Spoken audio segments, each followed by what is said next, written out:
Passion होना चाहिए, फिर एक वो जो सेटिस्फैक्शन आता है। लगभग 60 से 70% बच्चे सब्जी भाजी बहुत कम खाते हैं। और बच्चों की तरह केयर करनी पड़ती है। तो वो तो सब्जी बिल्कुल जहर हो गई। एक सिग्नल मिलता है कि वो गुस्सा है आपसे, आपने देखा नहीं उनको।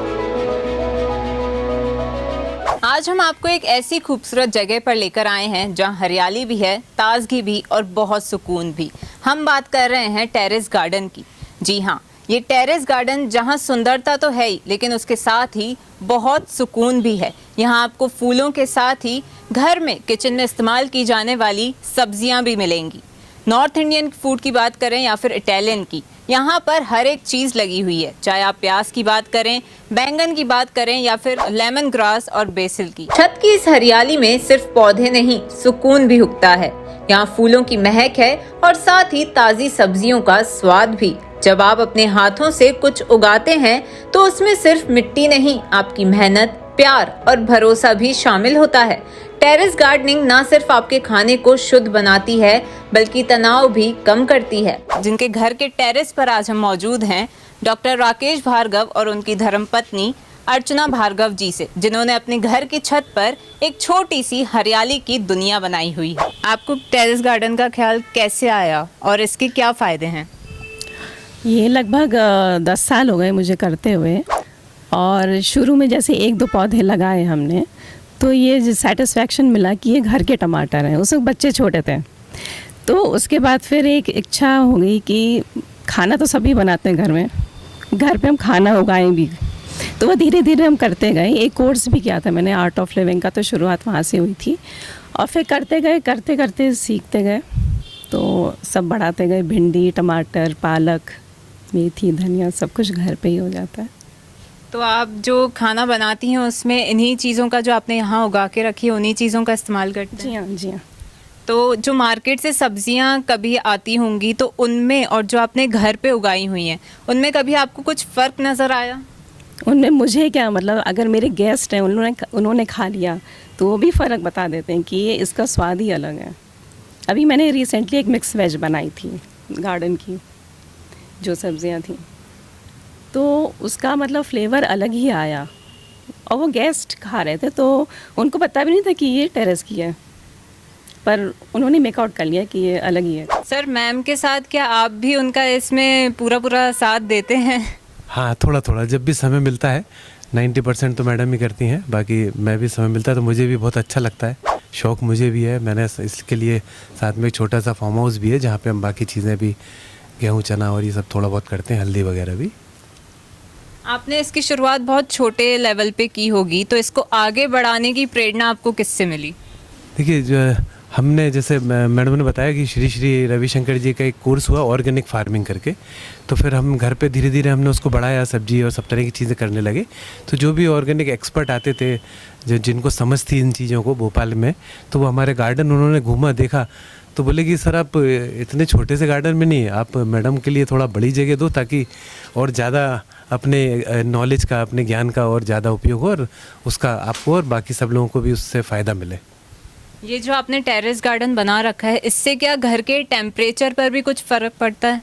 बिल्कुल, डेफिनेटली बहुत फ़र्क पड़ता है। जितना पोर्शन ग्रीनरी से कवर रहता है, तो वहाँ पे उस कमरे में नीचे ठंडक रहती है, गर्मी कम होती है। जैसे जहाँ पे फ्लैट्स में जब रूम के ऊपर रूम होता है तो वो रूम्स नीचे वाले ठंडे रहते हैं, वैसे ही अगर हम ग्रीनरी हो तो उससे रूम का लगभग 2 से 3 डिग्री का फ़र्क तो होता ही होगा। जैसे कि आप चिल्ड्रंस स्पेशलिस्ट हैं, तो ऐसे में बच्चों की केयर तो आप करते ही हैं, रोज़ाना आपके पास कई बच्चे आते हैं, तो ऐसे में इनका भी ध्यान रखना, बच्चों की केयर भी करना, वो कैसे आप मेंटेन करते हैं, बैलेंस करते हैं उन चीज़ों को? और क्या इस चीज़ को लेकर आप पेरेंट्स को भी सजेस्ट करते हैं कि वो घर में ऑर्गेनिक फार्मिंग करें, ताकि जैसे आजकल जो फूड बाहर मिलता है वो बहुत केमिकल बेस्ड होता है, तो ऐसे में क्या आप उनको भी सजेस्ट करते हैं कि वो भी घर पे ऑर्गेनिक फार्मिंग करें, ताकि उनके बच्चों को एक पौष्टिक आहार मिले? देखिए, आजकल जो है लगभग 60 से 70% बच्चे सब्जी भाजी बहुत कम खाते हैं, तो उनको मेरा यही सुझाव रहता है कि आप जो भी सब्जी आपके घर में जितना सुविधाजनक हो उतनी सब्जी आप घर में उगाएंगे, और बच्चा जब देखेगा कि ये करेले का फूल है, फिर वो छोटा सा करेला है, बड़ा हुआ भिंडी जो भी, तो बच्चे फिर उसको शौक से खाते हैं कि ये मेरे घर में लगा था। तो आपका घर जितना आपको सुविधाजनक हो, या कम से कम हम मेथी, पालक, धनिया, जो पत्तेदार सब्जी, उनको तो हम अवश्य घर में ही उगाकर ही खाएं अधिक से अधिक।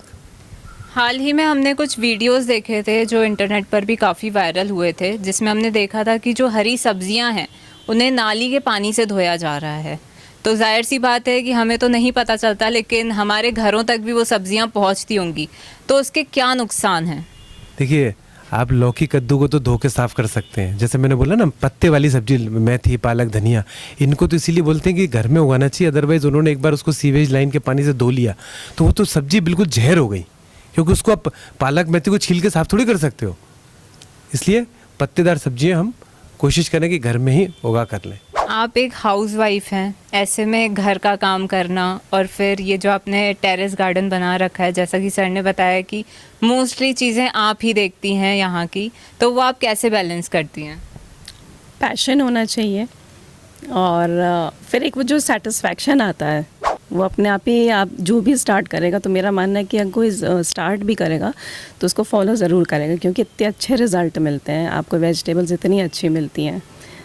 और बच्चे, जैसे मेरे बच्चे भी जब छोटे थे तो बैगन, करेला ये वगैरह ये सब नहीं खाते थे, पर वो घर की देख के खाने लगे, वो उन्होंने ट्राई किया तो वो खाने लगे वो।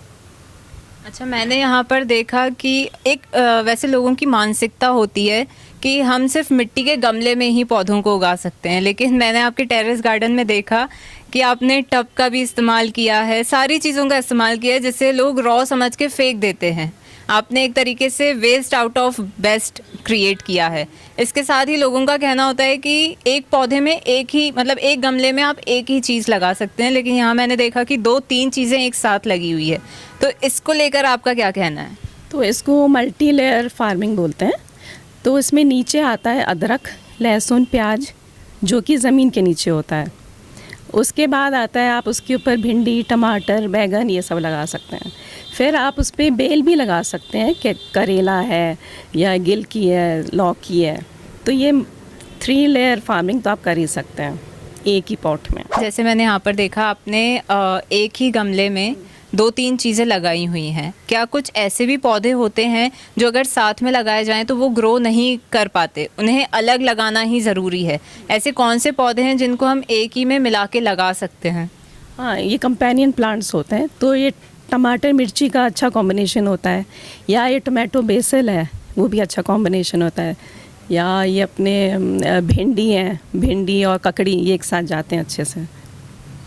मैं आपके पीछे देख सकती हूँ, बहुत ही प्यारे से छोटे छोटे पौधे लगे हुए हैं। ये कौन से पौधे हैं, इनके फ़ायदे क्या हैं?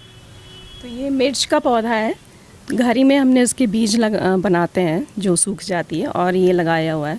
अभी ये इतना बड़ा हो गया तो अब इसको हम प्लांट कर लेंगे अपने पॉट में। ये करी पत्ता का है, और ये लेमन ग्रास पीछे रखा है। तो सीड भी हम खुद ही बनाते हैं, जो हमारे प्रोड्यूस है उसी से सीड भी बनाते हैं। आपने बताया कि काफ़ी सालों से आप ये टेरेस फार्मिंग कर रहे हैं, तो आपका इनसे लगाव हो गया है? जी हाँ। आप इनको कैसे देखते हैं? मतलब क्या आप इनको अपने बच्चों की तरह ही देखते हैं और उसी तरह से इनका ख्याल रखते हैं? हाँ, बच्चों की तरह केयर करनी पड़ती है, सबको देखना पड़ता है कहाँ पे क्या दिक्कत आ रही है, और वो रिस्पॉन्ड भी करते हैं। अगर आप नहीं जाओगे तो वो एक सिग्नल मिलता है कि वो गुस्सा है आपसे, आपने देखा नहीं उनको। टेरेस गार्डन के साथ ही हमने यहाँ पर देखा कि सोलर कुकर और सोलर पैनल लगा हुआ है, तो इसके क्या फ़ायदे हैं? देखिए, जैसे सोलर कुकर से हम काफ़ी सारी चीज़ें बना सकते हैं, दाल, रोटी, सब्जी भी, बाटी बन जाती है, मूंगफली सेकना है, काफ़ी सारे काम सोलर कुकर से हो सकते हैं, जो हमारी गैस को बचाता है। और दूसरा, उसका स्वाद भी फ़र्क होता है, वो प्राकृतिक रूप से पकता है जब सोलर कुकर से होता है। दूसरा, लाइट के लिए हम इतना पेपर में पढ़ते हैं, और हमारे माननीय प्रधानमंत्री जी का भी मिशन है कि भाई सोलर पैनल आप घरों में सब लगाएं, ताकि हमें बिजली खरीदनी ना पड़े और हमें बिजली की कमी ना हो। अब सोलर पैनल से जो घर में बिजली बनती है, तो वो बिजली एक नेचुरल, प्राकृतिक आप बिजली का उपयोग कर रहे हैं, और जो बाज़ार से वो बिजली लेते हैं वो मतलब देश को नुकसान पहुंचाती है। जैसे आजकल ग्लोबल वार्मिंग है, गर्मी जो बढ़ती जा रही है, क्यों? क्योंकि हम गर्मी का उसका लाइट का उपयोग ज़्यादा से ज़्यादा कर रहे हैं, एसी चला के और तरह तरह की चीज़ों से।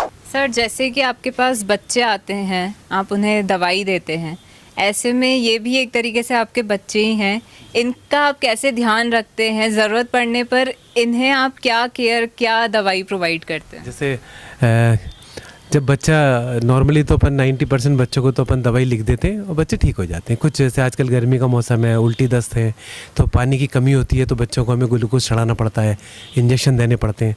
तो ऐसी जो है जो बच्चे जो पौधे थोड़े वीक लगते हैं या कुछ गड़बड़ लगते हैं, तो फिर उनको मैडम हमारा नीचे वाले टेरेस पे ले आते हैं, जहाँ पे हमारे रूम के सामने है। तो उनको हम दिन में 2-3 बार देख लेते हैं। और आमतौर पे हमारे पौधों में कीड़े वगैरह तो बहुत ही ना के बराबर है, क्योंकि हमने लगभग 10-12 साल से किसी भी तरह का यूरिया केमिकल का इस्तेमाल नहीं किया है, तो हमारे यहाँ कीड़े वगैरह भी नहीं लगते हैं। ऑर्गेनिक फार्मिंग को लेकर कोई मैसेज है जो आप सबको कन्वे करना चाहेंगे? देखिए, ऑर्गेनिक फार्मिंग कोई मुश्किल चीज़ नहीं है। अगर आप खेती बाड़ी भी करते हैं या आप घर पे टेरेस गार्डन करते हैं तो बहुत ही छोटा सा चीज़ है। आप गोबर खाद या वर्मी कंपोस्ट या सरसों की खली या सब जो भी चीज़ें होती हैं वो आपको हर जगह बहुत आसानी से मिल जाता है, बहुत सस्ते में मिल जाता है। या गौमूत्र वगैरह तो आपको मुफ्त मिल जाएगा। जैसे नीम है, नीम का पानी तो आप घर पे बना लो, मुफ्त में बन जाता है। तो कुछ चीज़ें ऐसी हैं जो आपको मुफ्त में मिल जाती है, कुछ खाद वगैरह थोड़ा बहुत खरीदना पड़ता है। तो घर में तो आपको 100% ऑर्गेनिक ही करें, उसका स्वाद ही अलग होता है, वो आपके शरीर के लिए बहुत ज़्यादा फ़ायदेमंद होती है, उसमें नुकसान बिल्कुल नहीं होता। यूजुअली दिसंबर जनवरी में अस्थमेटिक पेशेंट जो है या एलर्जी के पेशेंट, दिसंबर जनवरी सर्दियों के टाइम पे एलर्जी के पेशेंट बढ़ जाते हैं। क्यों? क्योंकि वो जो फसल होती है उसमें जो स्प्रे करते हैं, वो केमिकल्स का स्प्रे या दवाइयों का स्प्रे करते हैं, पैदावार अच्छी हो उसके लिए और कीड़ों से बचाने के लिए। तो उससे अस्थमेटिक पेशेंट बहुत ज़्यादा बढ़ जाते हैं दिसंबर जनवरी के महीने में। तो अगर आप ऑर्गेनिक करेंगे तो आप इन सब बीमारियों से भी बच सकते हैं। आपने बताया कि पौधों के प्रति आपका बहुत ज़्यादा लगाव है और ख़ासकर आप ही इनका सबसे ज़्यादा ध्यान रखती हैं। तो ऐसे में टेरेस गार्डन, ऑर्गेनिक फार्मिंग, इन सब को लेकर आप क्या मैसेज कन्वे करना चाहेंगे? फार्म देखिए सबके पास नहीं होता है, टेरेस भी आप सब लोग यूज़ नहीं कर सकते हैं, लेकिन आप एटलीस्ट बालकनी या जो भी है एरिया, तो आप उसमें ज़रूर आप पालक से शुरू करिए, मेथी से शुरू करिए, हरा धनिया शुरू करिए, टमाटर लगा सकते हैं छोटी सी जगह में। उसके बाद जगह अलाउ करती है तो आप ज़रूर आप खुद ही करेंगे। अभी जैसे गर्मी लगातार बढ़ रही है, काफ़ी ह्यूमिडिटी हो रही है, ऐसे में आपने यहाँ पर जो ये टेरेस गार्डन लगाया हुआ है उससे घर के टेम्परेचर में और जो बाहर टेम्परेचर रहता है उसमें आपको क्या अंतर दिखाई देता है? नहीं, फ़र्क तो है, बिकॉज़ यहाँ पानी भी डलता है, मिट्टी है यहाँ पे, टेरेस पे प्लांट्स हैं तो मिट्टी रहेगी, तो उसमें पानी भी डलता है सुबह शाम, तो एक तो वो फ़र्क हो जाता है। और ग्रीनरी है ही, बड़े बड़े कुछ प्लांट्स भी हैं तो वो सेव करते हैं। घर पर उगाई गई सब्जियां ना सिर्फ ताज़ी होती हैं बल्कि केमिकल से भी मुक्त होती हैं। छत पर बना ये गार्डन हर मौसम में हमें कुछ ना कुछ दे जाता है, कभी स्वाद तो कभी शांति। शहरों की भागदौड़ में ये छत एक सुकून भरा कोना बन जाती है जहाँ जिंदगी हर दिन थोड़ी और हरी होती है। तो आज हमने इनसे जाना कि टेरेस गार्डन, ऑर्गेनिक फार्मिंग के क्या फायदे होते हैं। ऐसे में हम भी आपसे कहेंगे कि आप भी एक छोटे लेवल पर इसकी शुरुआत कीजिए अपने घर के छत पर। घर की छत पर इतनी स्पेस तो हर किसी के पास होती है कि हम एक छोटा सा अपनी हरियाली की दुनिया बना सकें। वीडियो जर्नलिस्ट तरुण यादव के साथ मनीषा धनवानी, पीपल्स अपडेट भोपाल।